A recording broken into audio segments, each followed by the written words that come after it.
¿Se estaba cortando? ¿Se estaba cortando ahorita al hablar? ¿No?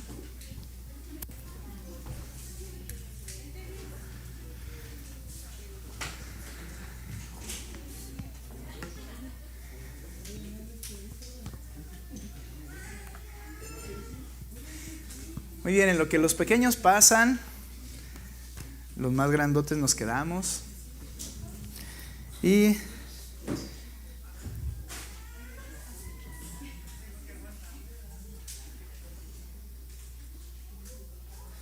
bien, nosotros vamos a orar para también concentrarnos y enfocarnos en la palabra de Dios. Hermanos, qué gusto estar. Recuerda esto, si tú estás y la palabra de Dios se va a abrir y Él va a hablar a través de su palabra, te va a hablar a ti, me va a hablar a mí, no a quienes no están. Piensa en qué quiere Dios en tu vida. Vamos a orar, por favor. Señor, abre nuestro corazón en esta hora.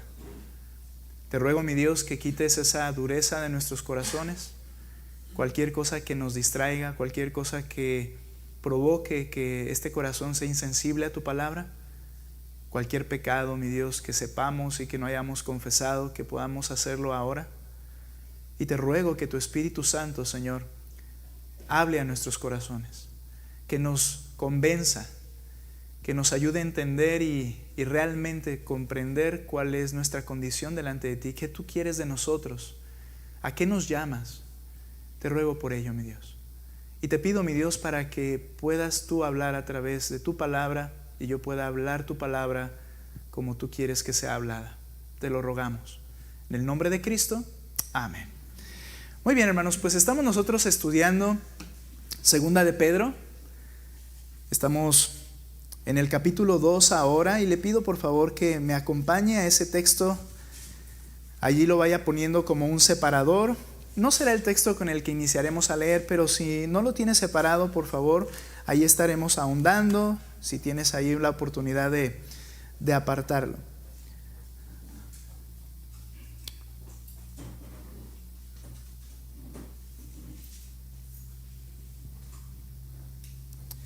Muy bien, hemos estado viendo en este pasaje del capítulo 2 cómo inicia Pedro diciendo lo siguiente en el verso 1. Solo quiero hacer referencia a esta frase. Pero se levantarán falsos profetas entre el pueblo, así como habrá también falsos maestros entre ustedes.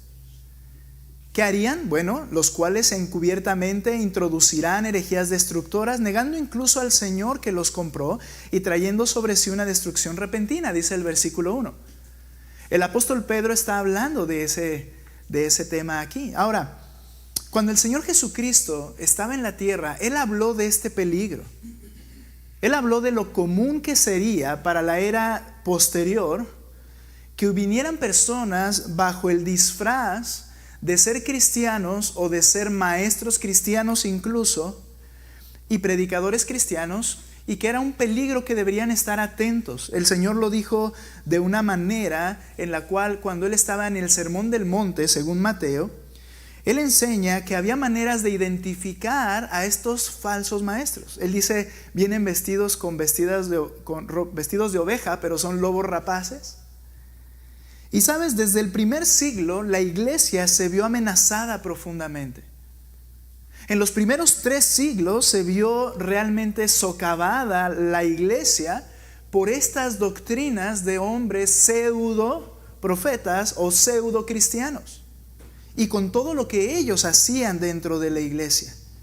Ahora, esto sería prevenido si atendíamos con diligencia las palabras de Cristo acerca de cómo identificarlos. Ok, van a venir, ¿y qué hacemos? ¿Cómo sé cuál es un profeta correcto o no? Es decir, un predicador o maestro correcto o cuál no, o incluso un cristiano genuino o cuál no. Quiero hacer una pausa. Ya de por sí este tema no es agradable. ¿Sabías tú que en las iglesias de Latinoamérica uno de los problemas principales es que no se quiere hablar u observar acerca de pecados en la vida de los congregantes? Porque es meterse en líos. Vienen ideas como, bueno, el que esté libre de pecado que aviente la primera piedra. Si no eres pecador, dice la Escritura que no hay nadie que no peque nunca. Y estas ideas como de que no debemos decir nada ni decirnos nada, precisamente por esa razón, los falsos profetas llegaron con una cama tendida, como decimos, servida a la mesa, porque no se atendió a este llamado, o digámoslo de una forma, no se le dio tanto el valor y no estuvieron atentos a este llamado que el Señor hizo. ¿Cómo yo puedo observar y darme cuenta si es pseudo o no, o es original? Nota lo que dice Mateo 7, 15 al 23. Voy a empezar allí como leyendo ese texto para introducirnos en el tema. Mateo 7,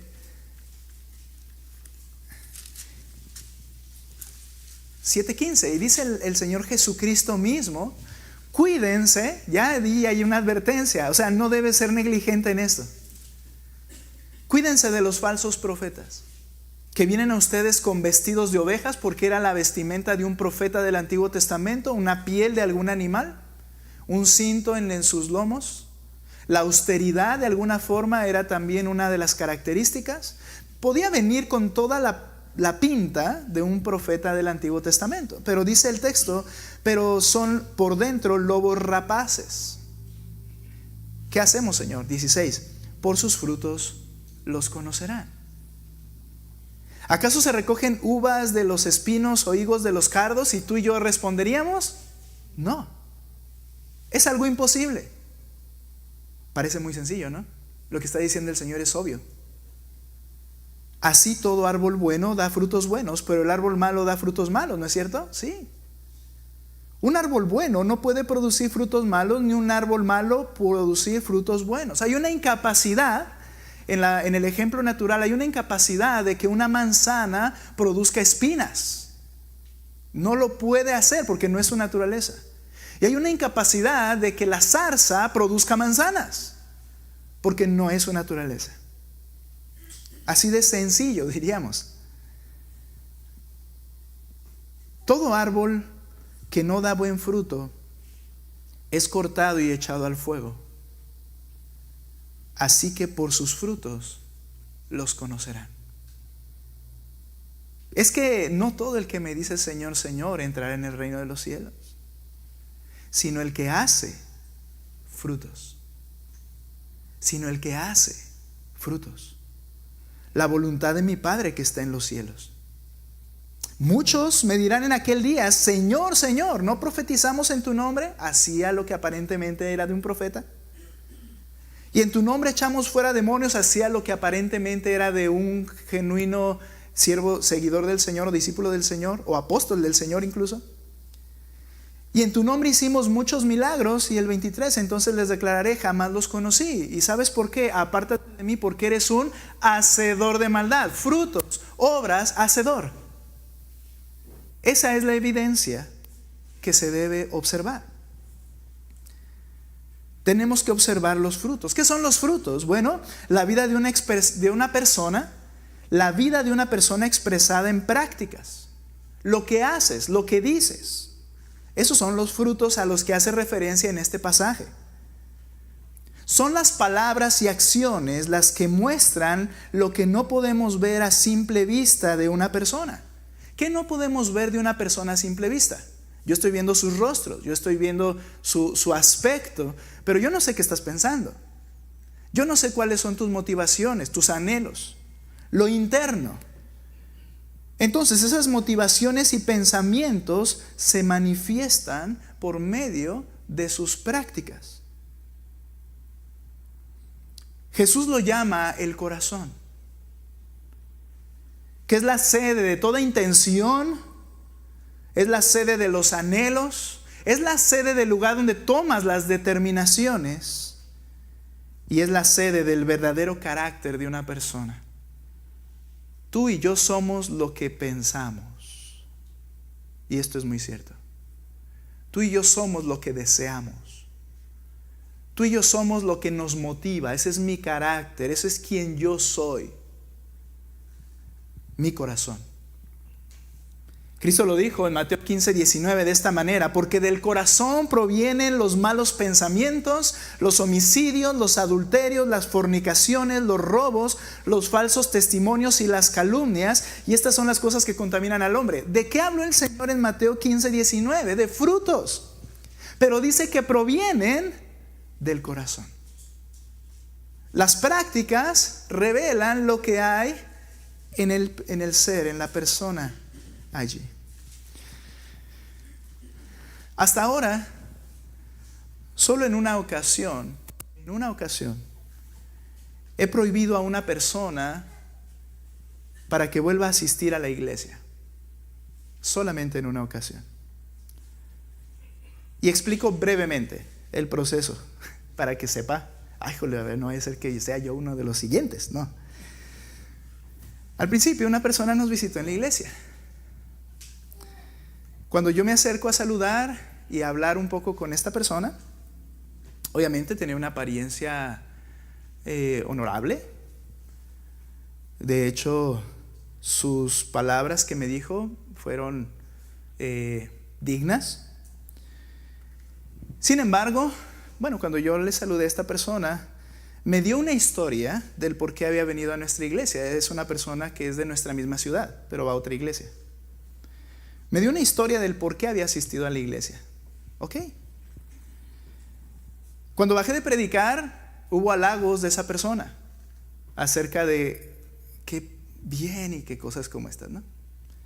Está bien. Luego yo, uno pecador, dicen por ahí que, ¿cómo dicen? No sé cómo digan, pero le gusta a uno que le digan cosas, hay que cuidar esa parte. Hubo halagos, pero después me di cuenta de sus acciones. Me enteré de cosas que hizo ese mismo día que llegó. Tomé el teléfono en la semana porque le pedí sus datos ese domingo. Le marqué y le pregunté directamente, oiga, ¿usted me dijo esto? ¿Es cierto? ¿Sí? Bien, yo me enteré de esto. ¿Es cierto? Esta persona, bajo una invitación de una forma creo que poco inmadura, esta persona venía buscando a otra persona dentro de la iglesia para buscar relación. Esa era su intención. Entonces, cuando hubo la oportunidad, se abalanzó y yo no me di cuenta de eso. Yo estaba saludando a los hermanos hasta que alguien me hizo referencia de lo que había pasado. Hablé con la persona implicada, otra persona que asistía a nuestra iglesia, y me confirmó que así había sido. Mi punto fue que al momento de hablar con esta persona, le dije, se ha revelado, Dios mostró lo que está pasando. El punto aquí es: ¿por qué me mentiste? Porque si te pregunto, ¿y por qué viene a nuestra iglesia? Me dijiste una mentira, porque no era cierto lo que me dijo. Cuando yo le expliqué, se molestó y comenzó a decirme que era un maestro de la iglesia, que él tenía muchos años predicando, que todos confiaban en él y cosas como estas. Se molestó. Y yo le dije simplemente, le voy a pedir que nunca vuelva a asistir a la iglesia. Ahora, déjeme aclarar una cosa. Es probable que solamente estemos hablando de un creyente que tomó malas decisiones por un instante o por un día. No lo sé. Pero vi sus obras. Pero vi sus frutos. Y no porque sea muy hábil, no tengo esa habilidad. Dios lo sacó a la luz. Y cuando Dios saca a la luz, se hace evidente muchas cosas que está haciendo, lo cual reveló la intención de su corazón. No hablaré más de ese tema, pero el punto es que lo que quiero decir es que hay más peligros serios para la iglesia que solamente una persona ingenua necesitada de amor, ¿no es cierto? Hay personas que traen intenciones aún más graves. Pero ¿cómo me doy cuenta? Mi tema hoy es: por sus frutos los conocerás. Pero sabes, al decir este tema, no quiero que te pongas del lado de los buenos de manera automática. Muy bien, ahora vamos a estar y voy a conocer ahora quiero que esto sirva para que incluso nosotros mismos nos conozcamos y veamos qué frutos hay en nuestra vida. y observemos a la luz de esta reprensión a seres que están condenados, en el caso de los que vamos a ver, los falsos maestros, condenados si no se arrepienten por la eternidad al infierno, porque están haciendo cosas que las veremos. Yo tengo que observar cómo están mis frutos, porque eso revela y habla más de lo que hay en mi corazón. Lo haremos de esta manera. El comportamiento de una persona revela inequívocamente la condición de su propio corazón. Eso es estar de acuerdo con Cristo. El comportamiento de una persona revela inequívocamente la condición de su propio corazón. Si no, el Señor no hubiera dicho, solo observa los frutos. Solo observa los frutos. Entonces es cierto, si hacemos eso, sé lo que hay en ese corazón, aún en el mío. ¿Sabes? Cuando Pedro está escribiendo esto, sin duda está haciendo eco a las palabras de Cristo dichas en el monte, en el sermón del monte. Sin duda él está pensando en lo que Cristo dijo, y él dice, vendrán falsos maestros, y de aquí entonces desenmascara en todo el capítulo restante cuáles son los frutos de estas personas. Y lo hace como señalando con el dedo, como les he dicho, mira, son así, así, así, así, así. Y todos nada más sería cuestión de que voltearan y dijeran, los desenmascara. Porque la iglesia estaba bajo peligro.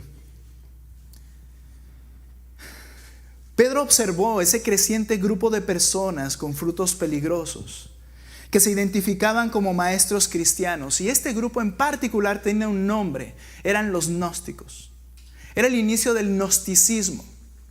Déjame te digo un poco para que entiendas, cuando vas leyendo la carta, cómo no está aventando golpes de espada donde caiga, sino que tiene en mente un grupo de personas específico de lo que están haciendo, pero que nos va a servir como ejemplo para nosotros. Esa es la idea, ¿de acuerdo? Ahora, ¿quiénes eran los gnósticos a los que escribe, o la razón por la que escribe Pedro? Bueno, estos amenazaron a la iglesia como un tsunami. Primer, segundo y tercer siglo habían invadido, inundado las iglesias.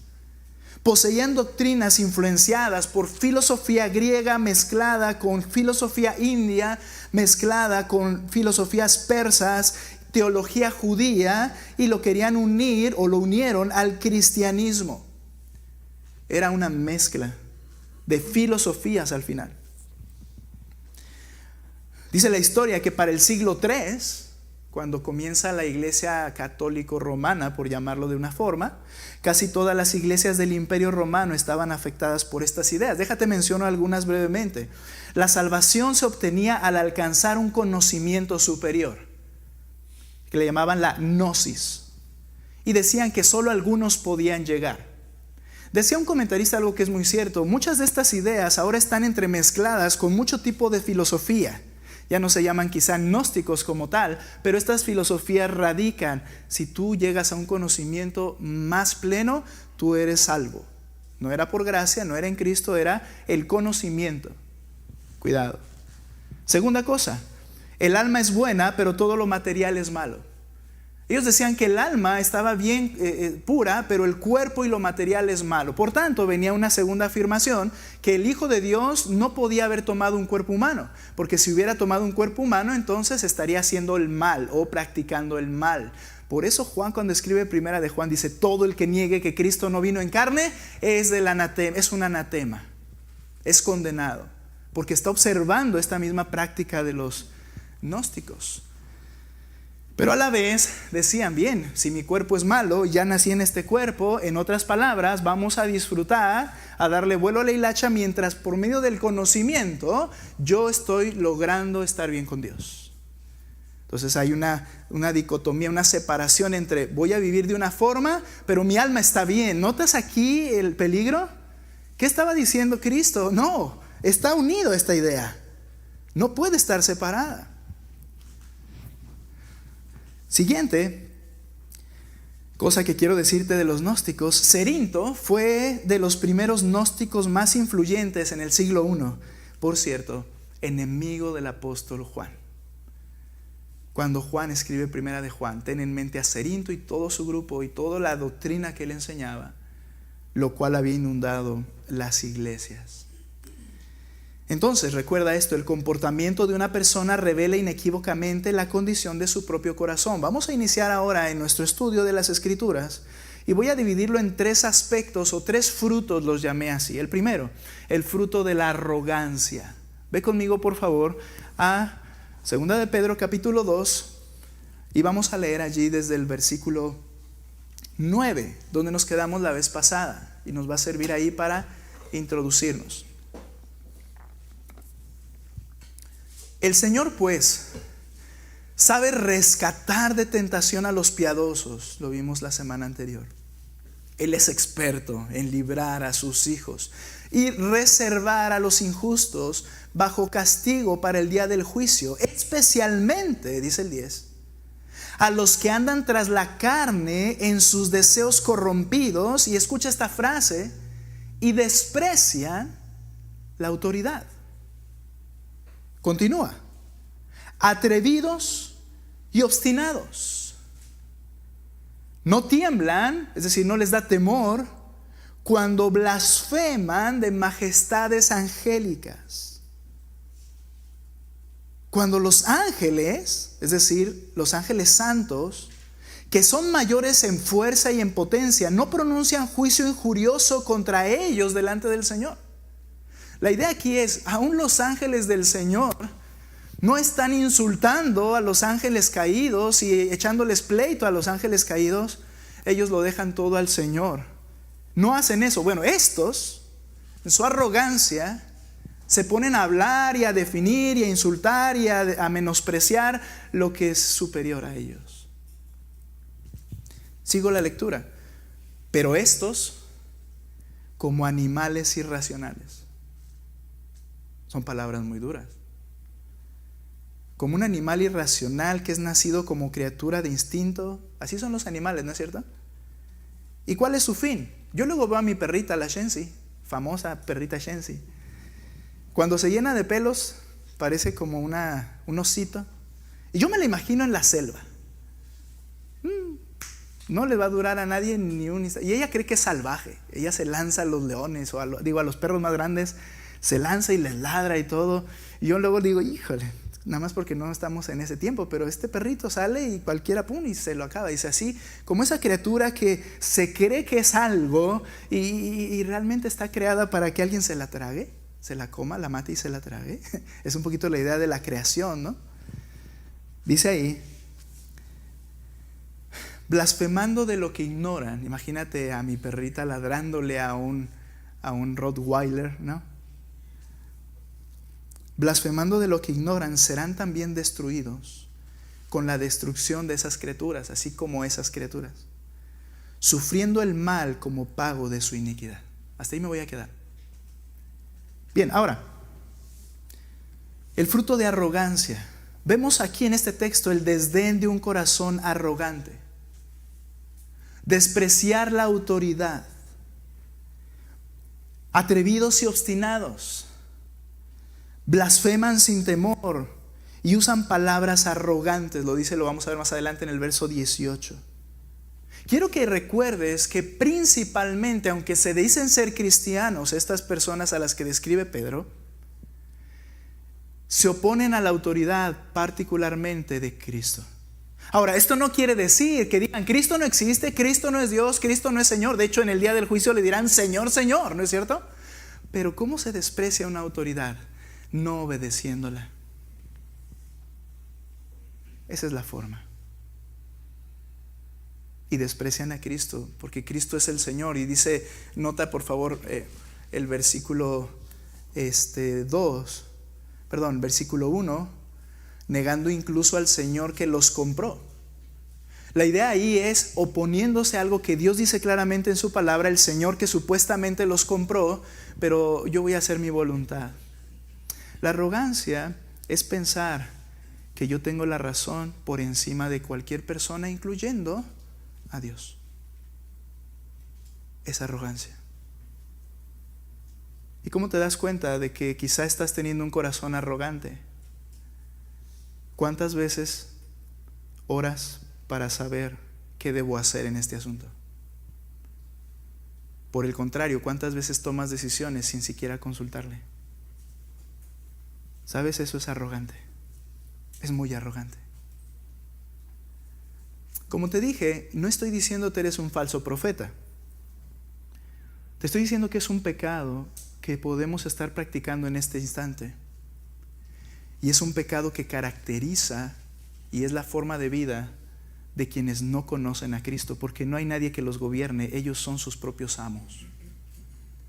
Y el pecado los ha esclavizado y no se dan cuenta, ¿cierto? Arrogancia.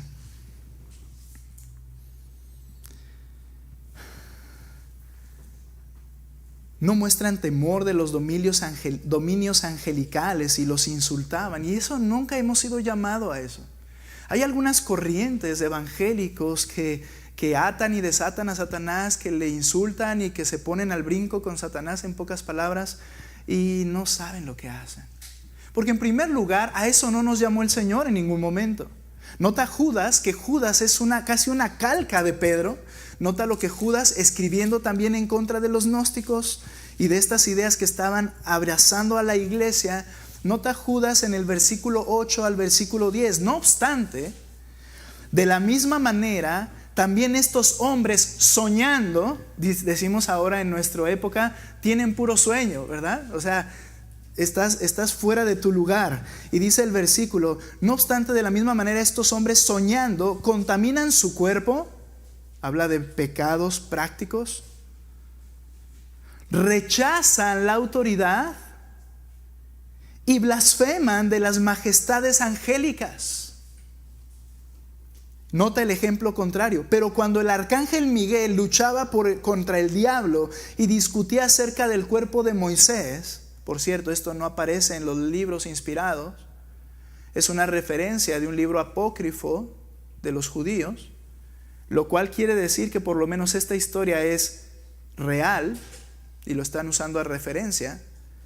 Judas dice, discutían acerca del cuerpo de Moisés, dice, no se atrevió a proferir juicio de maldición contra él, sino que dijo, el Señor te reprenda. Él entendió, yo no tengo el poder de hacer esto, ni es mi responsabilidad, es del Señor. Y entonces dice el versículo 10, pero estos blasfeman de las cosas que no entienden, y las que como animales irracionales conocen por instinto, por estas cosas son ellos destruidos. Y quiero que no pierdas la atención, que al estar describiendo estas cosas dice que serán destruidos. Que serán destruidos, que serán destruidos. Y ya explicábamos en las predicaciones anteriores que esto se refiere al juicio final. En otras palabras, una persona cuyos frutos es una actitud que no se somete a nadie, sino que es soberbia en este aspecto como lo estamos viendo, y que tiene esa condición y esa forma de vida permanente, está diciendo el texto, no es creyente. No es creyente. Si una persona persiste en esa condición en su vida, es de alarmar, es de llamar la atención cuando cristianos de antigüedad dicen, pastor, a mí no puedo someterme a una autoridad. Es un problema, porque entonces le preguntaría, ¿y qué ha hecho el Espíritu Santo en tu vida? Porque una labor del Espíritu es exactamente lo contrario. Entonces, ¿la arrogancia es una virtud o es un pecado? Diríamos, es pecado, sí sé que es pecado, ¿sabes? En un estudio en una universidad de Estados Unidos, hay una porción que se llama las ventajas de la arrogancia.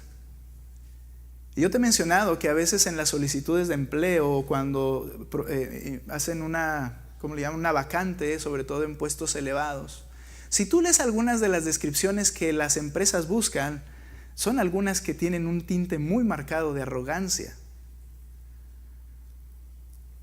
Dice lo siguiente este artículo. Número 1, ventaja de la arrogancia. La arrogancia intimida.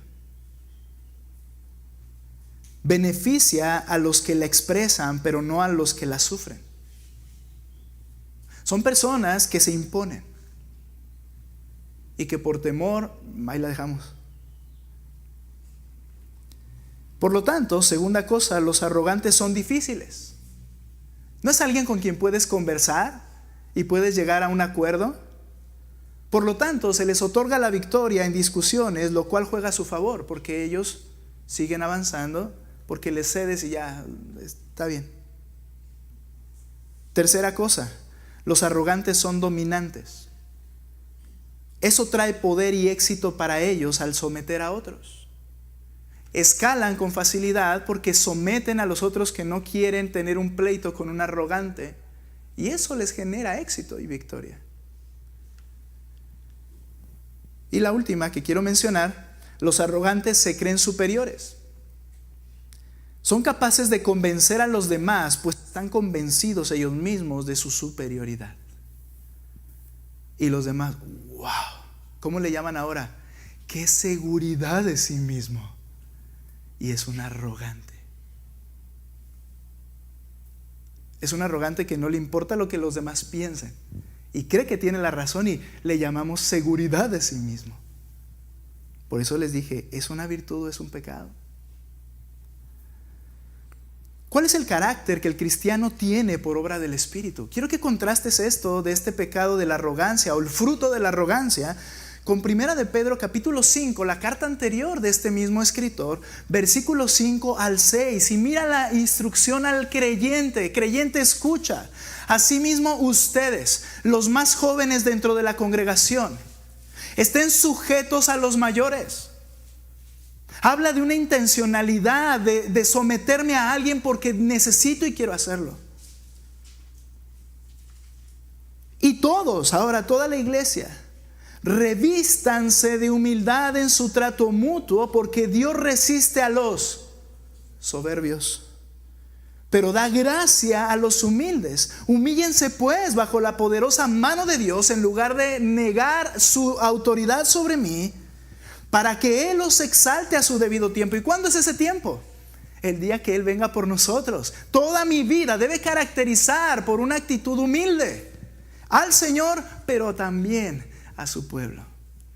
Y créeme que si eso se ve aquí y se ve con tu Señor, lo vas a practicar en donde estés, en donde sea. Y lo voy a practicar en donde sea, echando toda su ansiedad sobre Él, porque Él tiene cuidado de ustedes.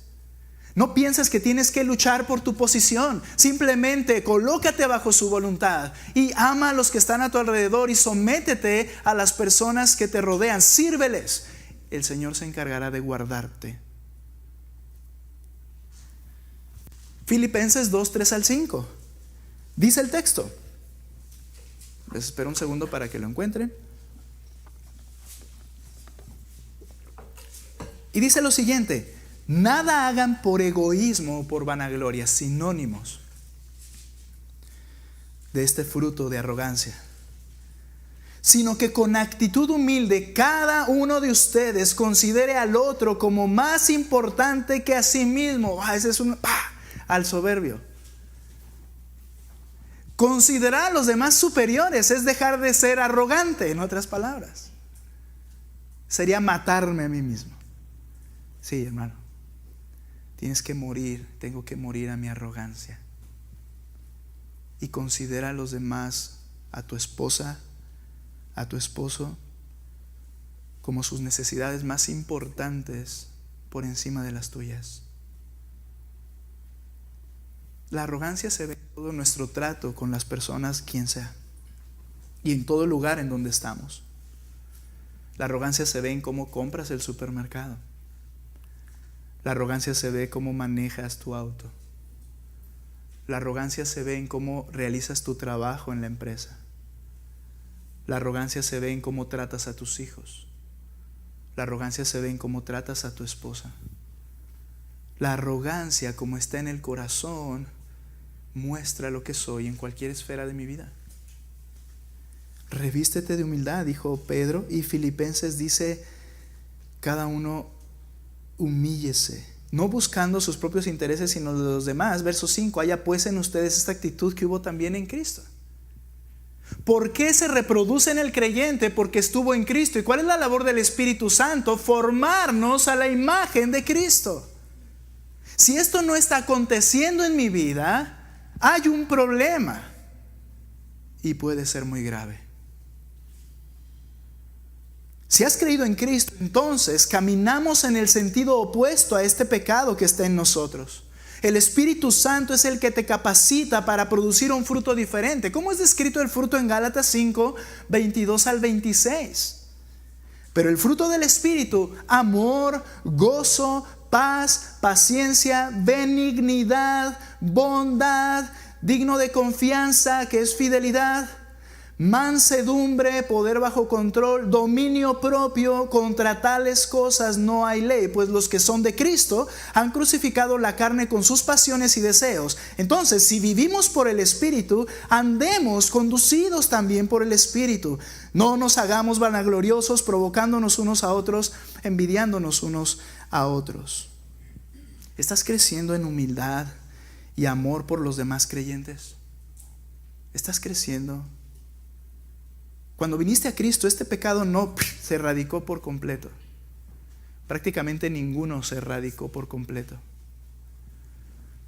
Pero la instrucción al creyente es: sométete al Espíritu y estos cambios sean evidentes en tu vida. Porque si no hay cambios y tus frutos siguen siendo los mismos, el riesgo es que el Espíritu no esté allí. Y si no tienes el Espíritu de Cristo, es decir, si no has venido a Cristo a pedirle perdón por tus pecados, en ese momento Él te da su Espíritu Santo. Si esto no sucedió, es porque no te ha perdonado, porque no has venido a sus pies realmente.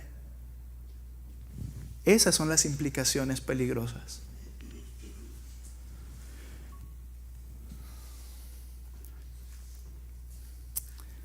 Juan, escribiendo en mente a Cerinto, su enemigo, reveló el carácter de este maestro y de sus seguidores que se habían introducido en la iglesia en 1 de Juan 3:10, diciendo lo siguiente: en esto se conoce a los hijos de Dios y los hijos del diablo. Nota, no hay más. O eres de Dios o no eres, y si no eres de Dios, eres seguidor de los pensamientos de Satanás. En esto se reconocen todo aquel que no practica la justicia, obras, frutos, prácticas cristianas o bíblicas o santas o piadosas. El que no practica la justicia no es de Dios, tampoco aquel que no ama a su hermano. Lo opuesto a esa actitud soberbia, esa actitud, a ese fruto, como lo estamos viendo, de arrogancia, lo contrario es amor por alguien al cual le vas a poner en alta estima. ¿Pero a quiénes? A los hermanos. Vida de iglesia. Vida de iglesia. El comportamiento de una persona revela inequívocamente la condición de su corazón. La arrogancia. Pero hay otro fruto, el fruto de los placeres. Ve conmigo ahí adelante en 2 de Pedro 2 y nota lo que dice ahora el versículo 13. En el 13, saben ustedes que los versículos no son inspirados, entonces alguien puso ahí el versículo en medio de la frase. Por eso no te confundas, pero voy a leer todo el 13. Sufriendo el mal como pago de su iniquidad. ¿Ok? Esa es la frase de lo anterior, el castigo hacia estas personas. Pero luego dice el siguiente: el fruto de los placeres. Cuentan por deleite andar en placeres disolutos durante el día. Voy a detenerme ahí, vamos a seguirlo analizando. Pero nota, cuentan por deleite andar en placeres disolutos durante el día. Esta idea de placeres disolutos, lo traduce así nuestra versión, literalmente se traduce delicadezas. Es decir, lujos, excentricidades, esas cosas, esas cositas que a veces llegan a fascinar demasiado. Es decir, placeres efímeros, pasajeros, terrenales, carnales, que podrías decir: pastor, no tiene nada de malo. No, el objeto no tiene nada de malo. El problema es que recuerda que tu acción revela tu corazón. No es un llamado a la austeridad. De hecho, otras ramas del gnosticismo iban al lado contrario, y donde se crearon monasterios y todo esto, la otra rama del gnosticismo era austeridad completa, salvación por obras, al final perdidos. No es un llamado a la austeridad, es un llamado a evaluar nuestros ídolos.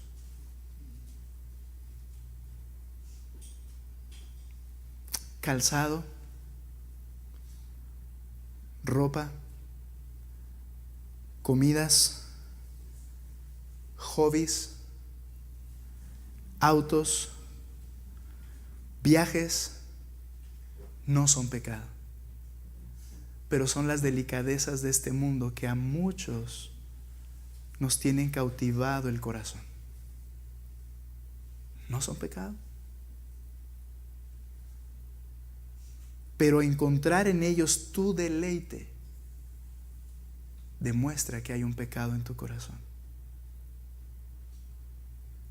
¿Qué ídolos hay en tu mente, en tu corazón? ¿Qué cosas son aquellas que, no, esto lo tengo que hacer, no lo puedo dejar de hacer, lo disfruto, me encanta? Que no puedes decir, no, si no se puede, está bien. Eso es lo que pasa en los centros comerciales, ¿te has dado cuenta? Mi esposa me enseñaba acerca de esto, y cuando íbamos caminando una vez por el Sam's, íbamos caminando allí, y volteaba a ver algo y dice, me gusta, pero no lo necesito. Me gusta, pero no lo necesito. Me gusta, pero no lo necesito. Pero cuando el corazón está allí es, sí, no, sí, ese hace falta. Porque el sillón que yo tengo ya se le hizo una rasgadita. No puedo vivir con un sillón con rasgadita. ¿Estás de acuerdo? Y tú podrías pensar, bueno, ok, tiene la posibilidad, lo puedes comprar, sí. Lo que quieres que evalúes el texto es que tienen por su placer este tipo de prácticas. Evalúa tus ídolos. Leía acerca de la socialité. Yo dije, ¿así se dice o es una forma burlona de decir algo? Y no, resulta que sí es una definición. Una persona socialité, déjame te digo la descripción desde el siglo XIX y antes de los griegos. Es una persona generalmente, esto no es el exclusivo, pero de origen rico o aristocrático, que destaca en la alta sociedad. Nota, una persona de la alta sociedad generalmente pasa una cantidad significativa de tiempo asistiendo a varias reuniones sociales de moda en lugar de tener un empleo tradicional. Una persona socialité es que literalmente estaba consiguiendo y buscando este tipo de relaciones permanentemente. Ok, ¿hay algún problema con socializar? Para decirlo a la mexicana. No, sino en qué te deleitas durante tu día. Si no fuiste a ese desayuno o tomaste ese café en ese lugar, ¿tu día sigue siendo sumamente satisfactorio? Si no fuiste al gimnasio en esta ocasión, ¿sigues estando satisfecho? Espera, lo que quiero decir es, ¿en qué te deleitas durante el día? ¿Qué lugar ocupa la palabra de Dios en tu vida? ¿Qué lugar ocupa tu familia e iglesia en este corazón? Porque ¿en qué dice Cristo que debo tener mi satisfacción, plenitud y ocupación cada día? Vuelvo a decirte, no es pecado esos objetos. El problema es que te deleites en ellos y entonces tu deleite no es en Cristo. No quiero que estés ni tenemos que estar toda la mañana leyendo las escrituras hasta el anochecer y no hacer otra cosa. No, pero cuando te deleitas, ¿en qué te deleitas? Por favor, sé tú bien honesto. ¿Qué es aquello que te satisface hacer en el día? Ellos cuentan por deleite satisfacer su vida en estas cosas durante el día, dice el texto. Era lo que buscaban.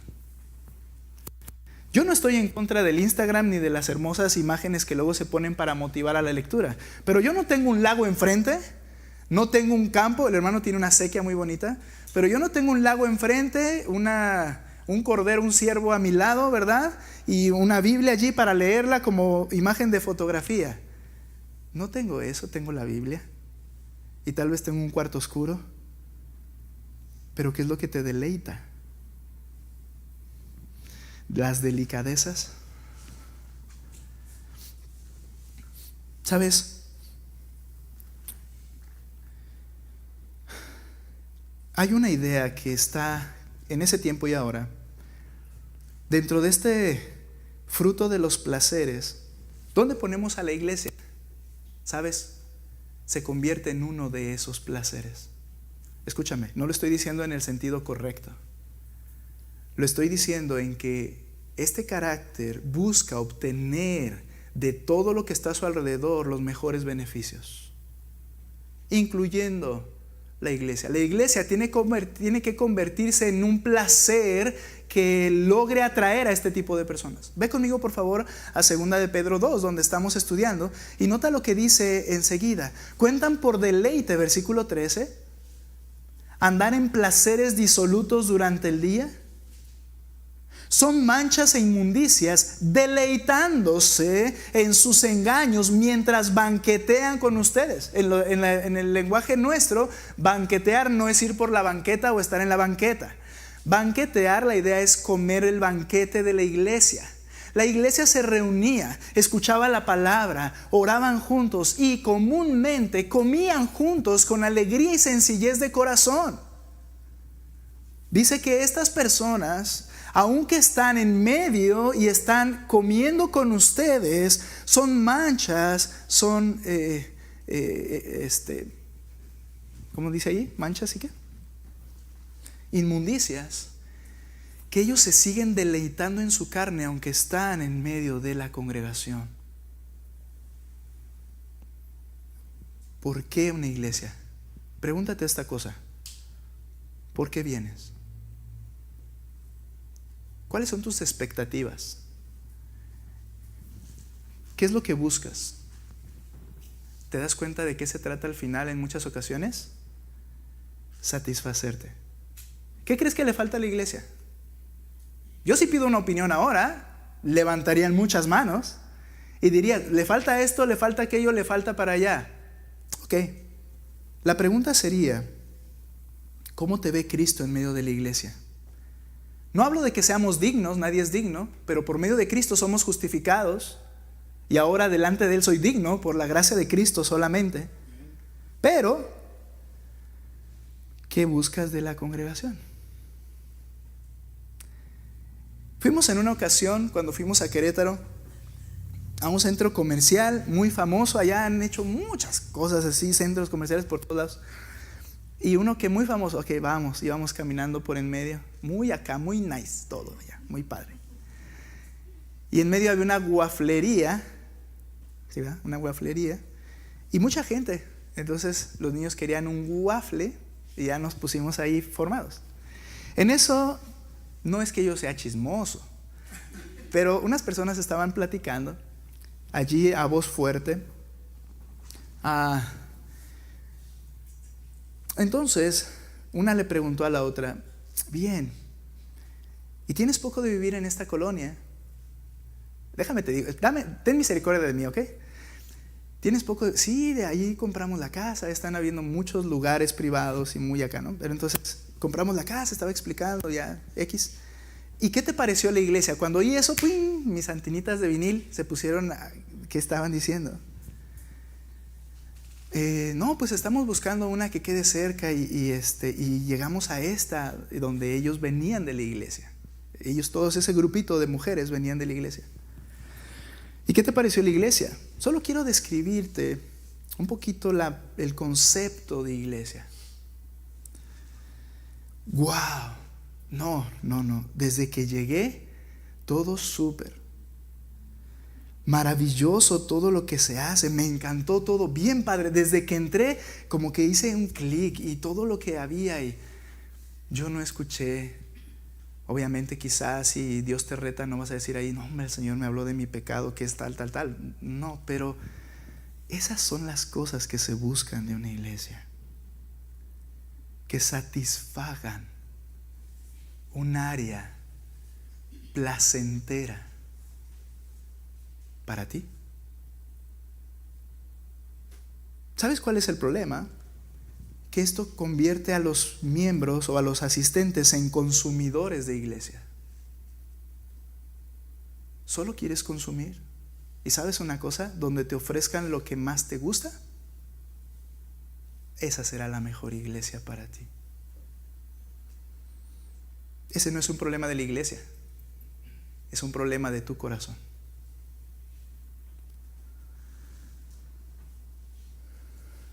¿De qué se trata la vida de iglesia? Más de 40 pasajes en el Nuevo Testamento habla de los unos y los otros. ¿De qué se trata la iglesia? Pasajes que enseñan lo que se debe practicar cuando nos reunimos con regularidad para participar de la vida de los unos con los otros. Ejemplo, amarnos los unos a los otros, sujetarnos los unos a los otros, alentarnos los unos a los otros y edificarnos los unos a los otros, entregarnos en amor fraternal, relaciones significativas los unos con los otros, ser hospitalarios, tenerlos en casa los unos a los otros, darnos preferencia y honra los unos a los otros, amonestarnos los unos a los otros, ser benignos unos con los otros. Ese es el propósito de la membresía. Nota una cosa, si tú no estás invirtiendo en esas áreas, es muy probable que eres un consumidor de iglesias. Consumidor. ¿Te involucras en la vida de esta iglesia? ¿Ves las necesidades, pero qué ofreces? ¿Cómo provees la necesidad de alguien más? En lugar de ver las necesidades que tú tienes y que esta iglesia no las provee. ¿Tú qué estás haciendo? ¿Ves que el problema no es la iglesia en sí? Porque nunca vas a estar satisfecho. El problema es tu corazón.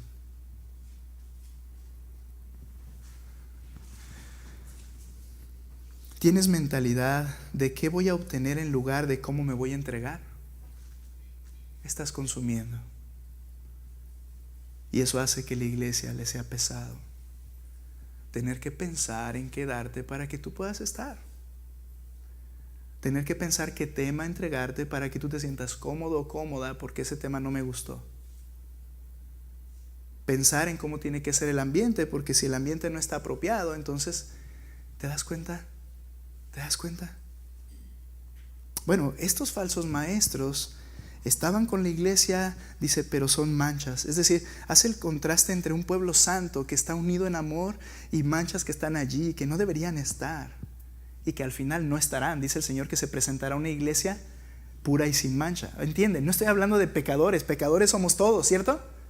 Está hablando de estos falsos maestros que intencionalmente están buscando su propio beneficio en ese caso. La aplicación a nosotros, ¿cómo está tu corazón en este aspecto? Los deleites, aún en la iglesia, ¿qué es lo que te atrae? ¿Qué te satisface?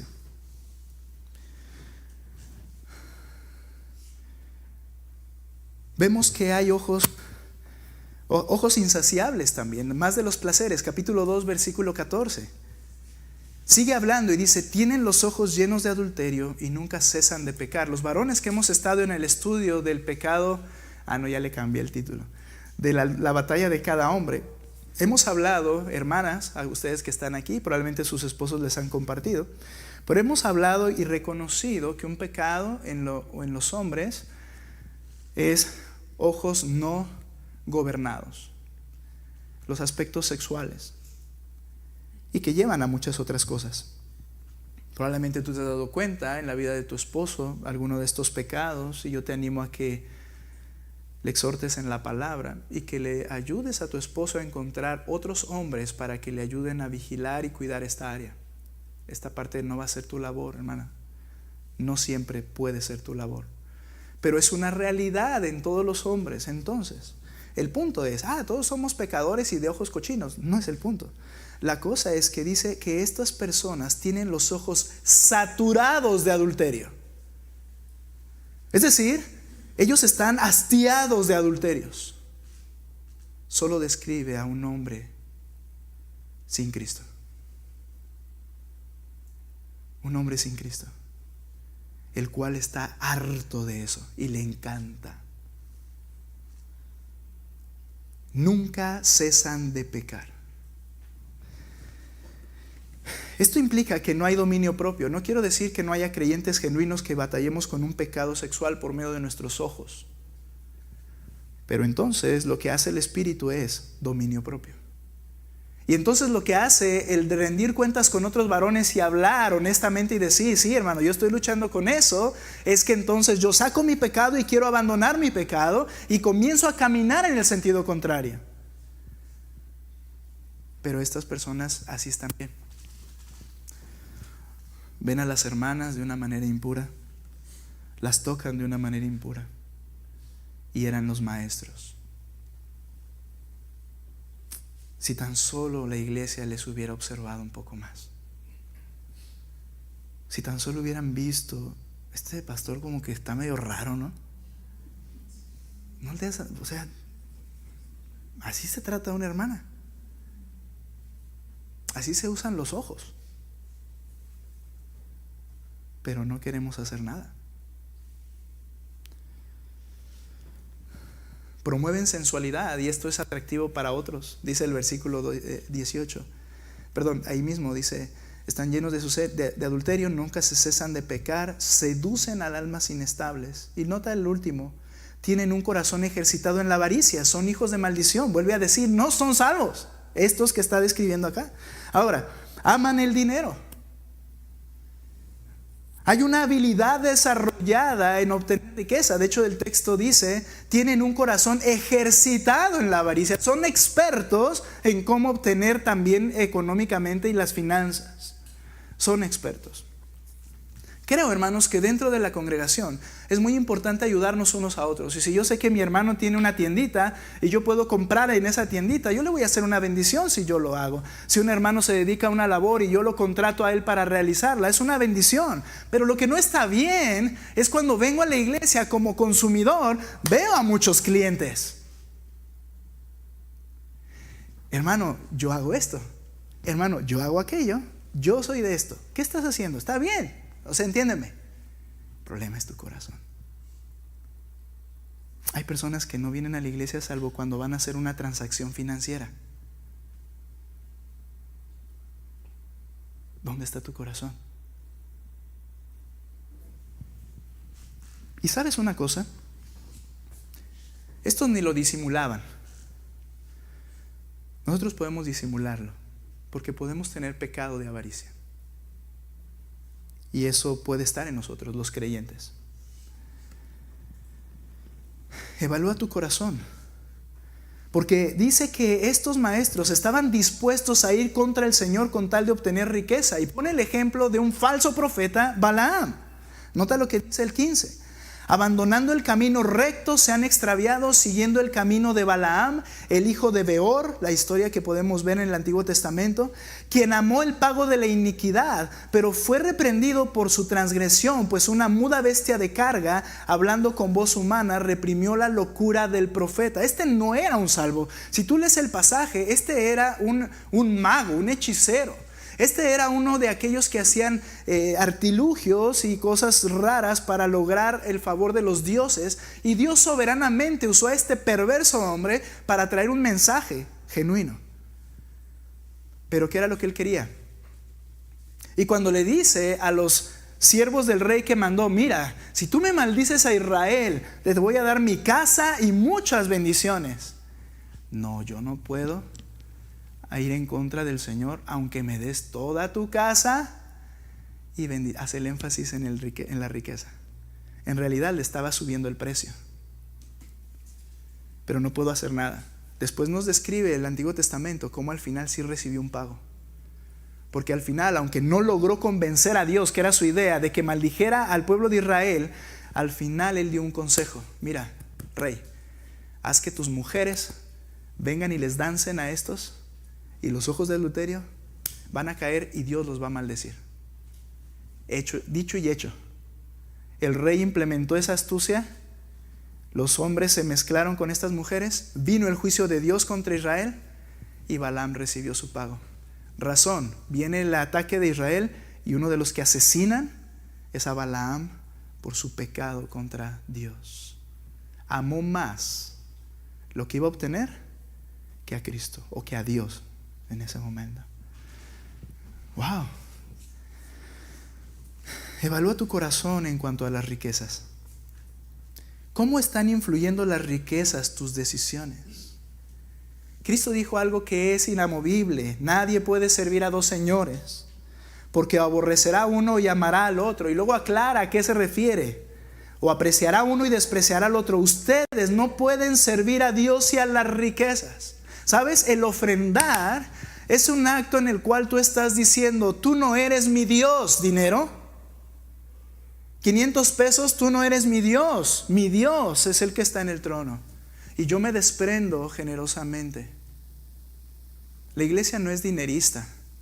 Esta es una disciplina para luchar contra el pecado de la avaricia. Pero si tú batallas para dar, ya sea el diezmo para arriba, como dice la Escritura, como muestra de: Señor, gracias. Si tú batallas para hacerlo, el problema no es otro que tu corazón avaricioso.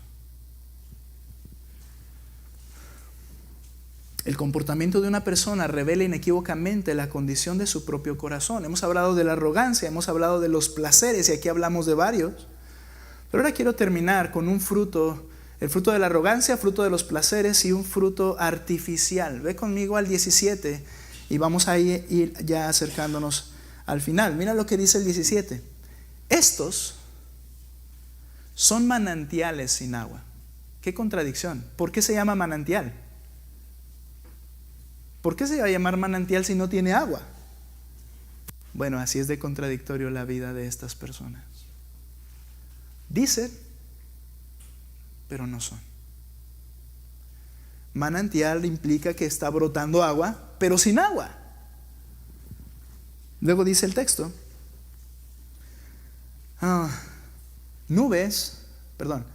bruma, nube impulsada por una tormenta. Nuevamente condenación, nota, para quienes está reservada la oscuridad de las tinieblas. Habla del juicio final a quienes no cambien esta condición porque no son creyentes, entiéndase. La apariencia no es consistencia. Manantial sin agua, nubes de tormenta, pero no es la tormenta, solo es bruma. Dice el autor que estas personas aparentemente predican la Biblia, pero son palabras prefabricadas. Nota lo que dice el versículo 18: pues hablando con arrogancia y vanidad, nuevamente, seducen mediante deseos carnales por sensualidad a los que hace poco escaparon de los que viven en error. Es decir, en su enseñanza son como seducir, es la palabra sebo, de la cual viene nuestro término también carnada, ¿no? ¿Cuál es el punto? ¿Qué hay detrás de toda carnada? Hay un garfio, hay una trampa, hay un gancho. Estas personas son capaces de seducir, de atraer, de ofrecer cosas que la carne le gustan y por tanto tienen tanto éxito. Y principalmente a los novatos, a aquellos que no están afirmados en la palabra y dicen: esto suena bien y aparte me da beneficios. Dice: a los que reciente o poco tenían de haber huido o escapado. Pero sus palabras son palabras prefabricadas, son falsas, tienen cebo. Bien, ¿sabes? Hay dos pruebas que vamos a hacer por final de este fruto artificial. Dos pruebas. ¿Te acuerdas que te platiqué la vez que iba a comerme una manzana suculenta? Y que yo la vi allí en el frutero y se veía hermosa. Y justo cuando le iba a agarrar para comérmela, hermosa la manzana, solo fue necesario tocarla con la yema de mi dedo. Mi cerebro estaba convencido, no sé si te ha pasado esa sensación. Mi cerebro estaba convencido de que, como por ejemplo cuando vas caminando y hay un hoyo, y tú vas convencido, de repente sientes el así. Mi cerebro estaba convencido que era una manzana genuina.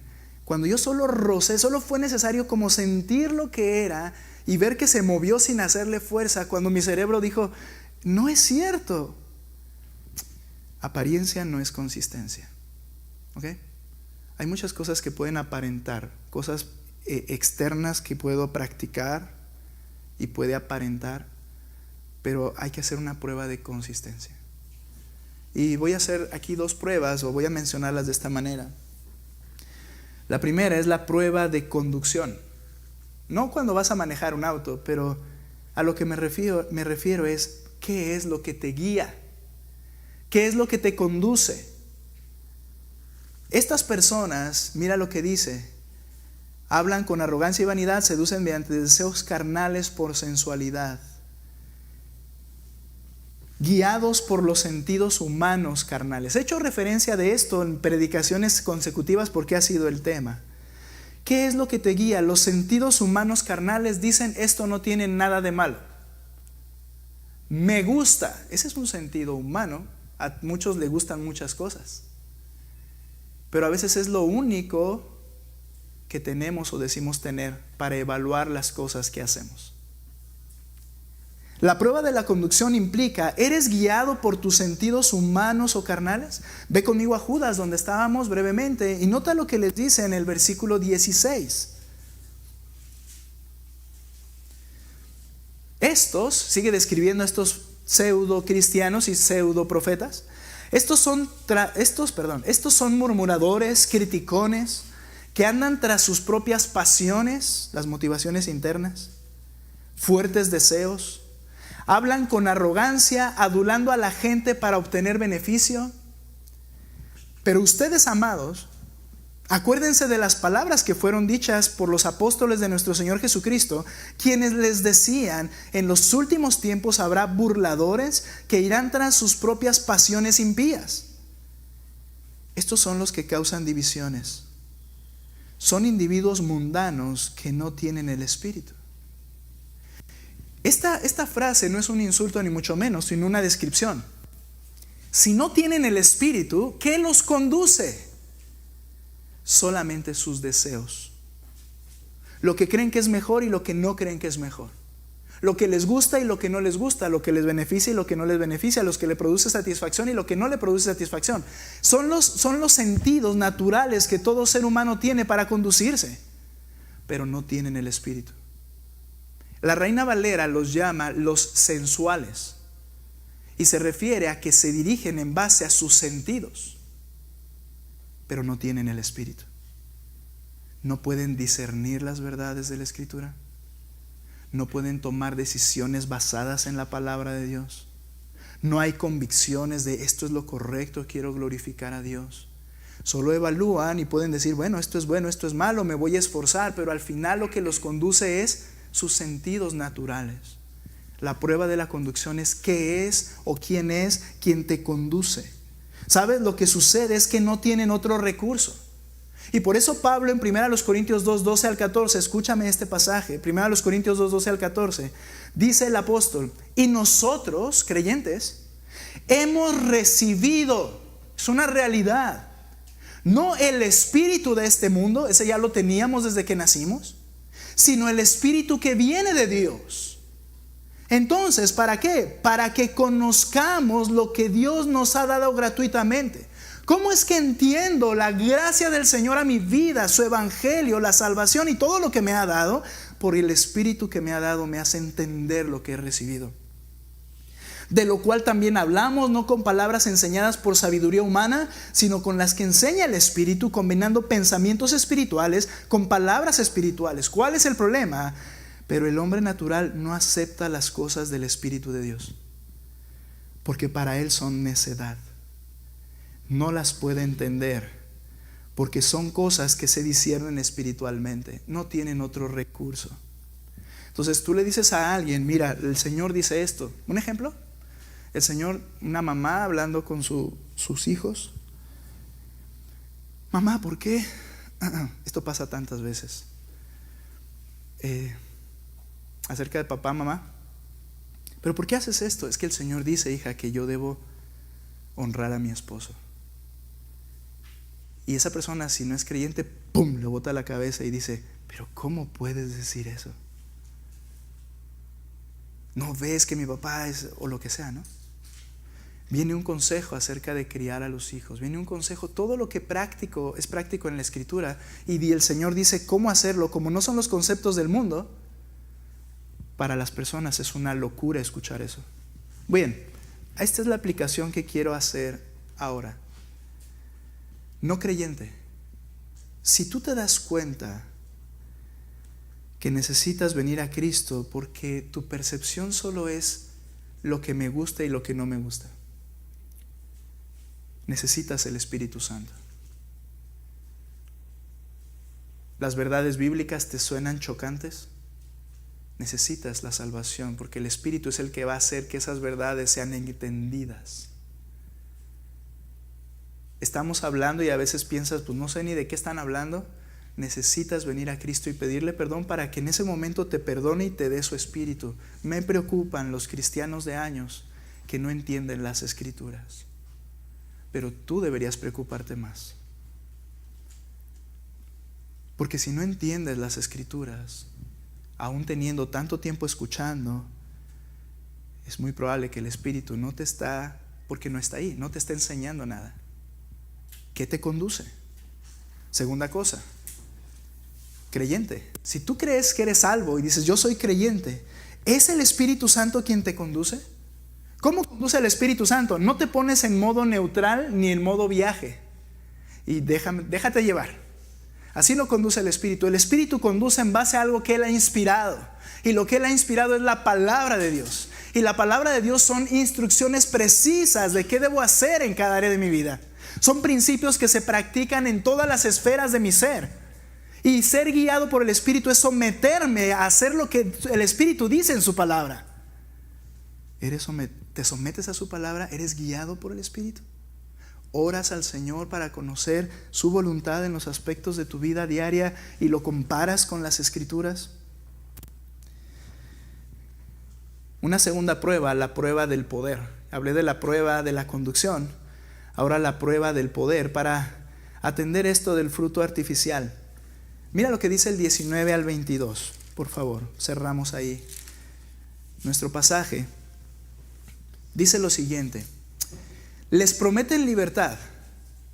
¿Te acuerdas? Ellos decían que mediante la gnosis, el conocimiento, tú vas a poder ser liberado, salvo. Les prometen libertad mientras que ellos mismos son esclavos de la corrupción. Pues uno es esclavo de aquello que lo ha vencido. Y mira la explicación, la prueba del poder. ¿Puedes abandonar los pecados, amigo?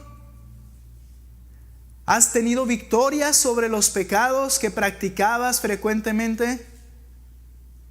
Porque si después de haber escapado de las contaminaciones del mundo por el conocimiento de nuestro Señor y Salvador Jesucristo, aparentemente dejaste el mundo, cambiaste tus relaciones, probablemente te involucraste más en la iglesia que cuando ibas y te tomabas algunas en un lugar, cambiaste de amigos. Todas estas cosas parecen ser que has venido a la fe en Cristo. Huiste de las contaminaciones del mundo, pero nota lo que dice: de nuevo son enredados en ellas y vencidos. Su condición postrera viene a ser peor que la primera. Pues mejor les hubiera sido para ellos no haber conocido el camino de la justicia, que habiéndolo conocido apartarse del santo mandamiento que les fue dado. ¿Cuál es el santo mandamiento que nos fue dado? Que nosotros seamos a la imagen de Cristo, que vivamos en santidad, que vivamos conforme a la palabra. Es el santo mandamiento que yo tengo. Palabra del Señor, es mandato, todo este libro. Y me aparto de eso, dice, y se apartan de ello. Les ha sucedido a ellos según el proverbio verdadero. ¿Qué hace un perro? Aquí no es un insulto, ¿ok? No es un insulto. ¿Qué hace un perro? ¿Lo has visto? ¿Vomita? ¿Y regresa? ¿Y se come su vómito? ¿Por qué lo hace? Pregunta honesta, ¿por qué lo hace? Porque es su naturaleza. Por eso lo hace. Porque es su naturaleza. Y la puerca lavada vuelve al cieno, al lodo. ¿Por qué? Porque es su naturaleza. Está argumentando el apóstol Pedro al decir lo siguiente: aunque por un leve tiempo tú puedes cambiar tu rutina y lugar de hábitat y acciones, tú te conoces. Y si tú sigues siendo dominado por tus pecados, aunque los trates de ocultar, en realidad lo que pasa es que tus obras revelan tu naturaleza. Tus obras revelan tu naturaleza. No es un cordero que se cayó y se equivocó. Es un no cordero. y actúa como no cordero, porque es un no cordero. ¿Sí me explico? Este es la prueba de poder. Te pregunté algo y te dije, ¿has abandonado tus pecados?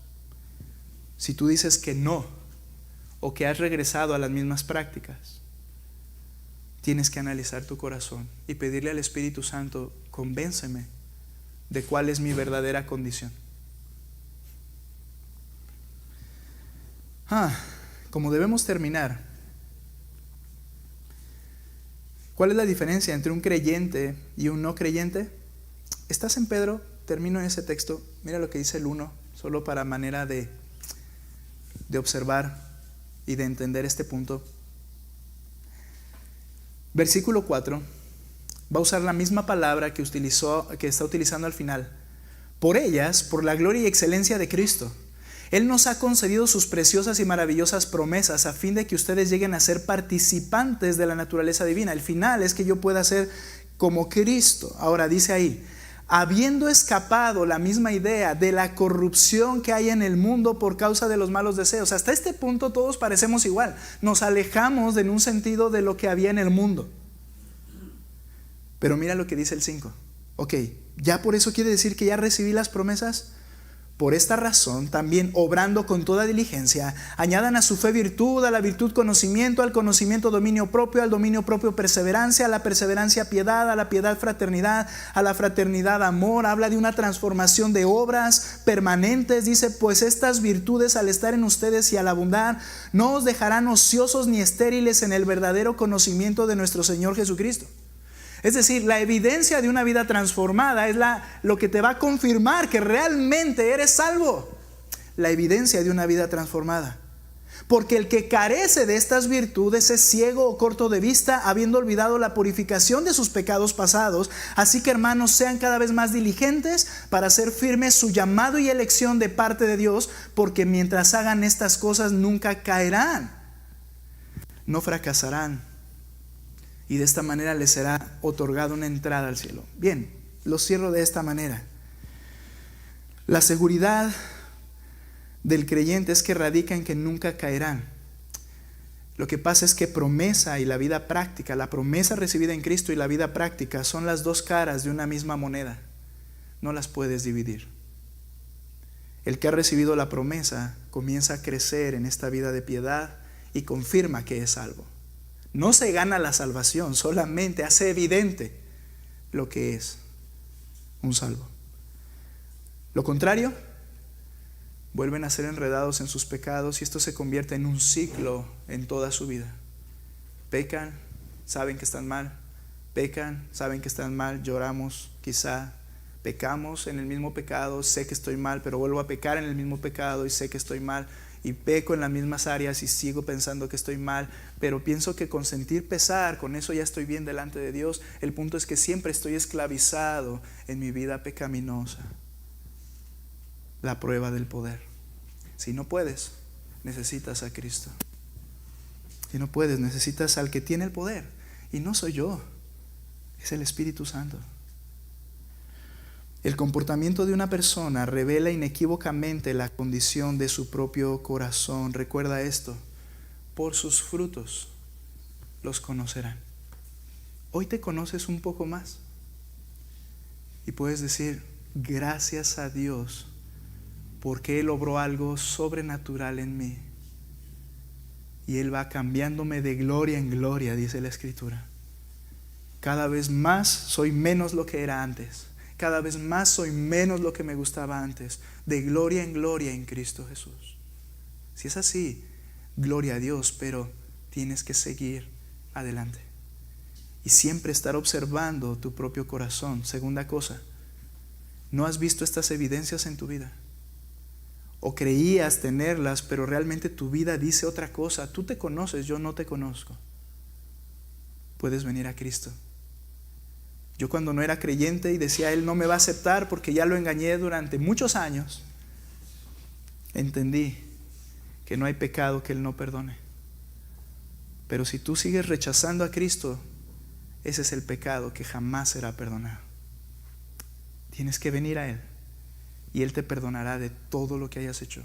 Te transformará y capacitará para que sea evidente por tus frutos que eres un árbol bueno, que eres un hijo de Dios, que eres una genuina oveja